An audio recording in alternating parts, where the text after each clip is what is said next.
This is Vicki from Learning Home Volunteers, and welcome to this learning session on family gatherings.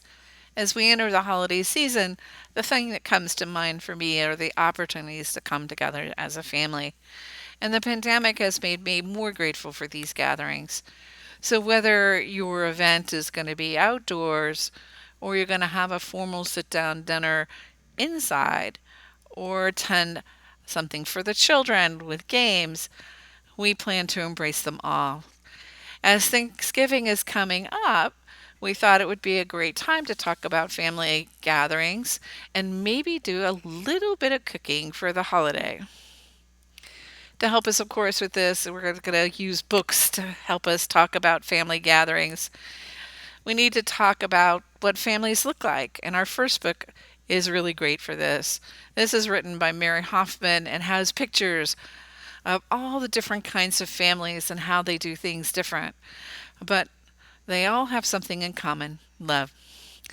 Our second book talks about the history we share as a family. Sometimes it's in the food when we're eating Aunt Maria's recipe for beans, or maybe it's the tablecloth that we're using for the table that Grandma made, or the placemats the children are going to make for this time for the occasion. This book encapsulates some of those treasures and traditions.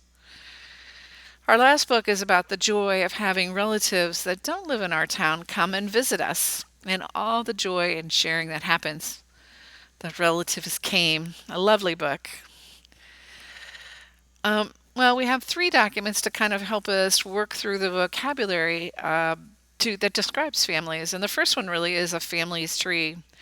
When I was a child, I was really kind of surprised to find out that my aunt was my mother's sister.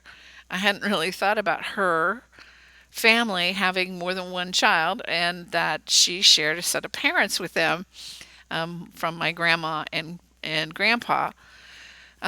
This family tree can happen to explain how families come from other families. And there's nothing like a picture to make these things more clear. We have a set of bingo cards which provide illustrations of the new words that we've learned and to provide something to do as dinner gets ready. This check sheet is actually for you to have kind of a conversation about how, depending on who you are, the relationship and the names change. For example, if we're talking about a grandmother, who is the grandmother? Well, it is the mom and dad of the of your parents. This kind of a little check sheet type thing will help you discuss those things with your children. Well, the second activity that we have, activity number 2, is to create a family totem pole. The indigenous people created totem poles to honor their families and to describe their families to other visitors that might come by. Sometimes they used animals to describe the spirit of the person, and sometimes their faces were actually carved into the wood. The pole described the people in the family, so I thought it might be fun for us to create our own totem poles. In your box, you're going to find labels and paper rolls. The child can draw on the label the pictures of them that they might want to represent, or maybe they'd like to use an animal to represent someone in their family. Or maybe they just want to write their name on the label so that each person gets a spot. Or maybe they want to create something that's of somebody else's family completely with different pictures on. But I'm sure whatever they do, it will be fun. This is activity number 3. Thanks to a generous donor, we have Indian corn for you to explore. The corn actually sometimes comes in different colors, and in the store you'll see kernels that are white and yellow, and sometimes both. But sometimes we don't see corn that comes in these colors. This kind of corn is normally ground to make flour or popped to make popcorn.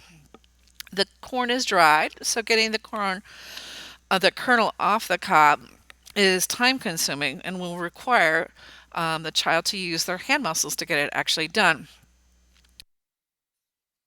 When you have a few, you might want to try grinding them.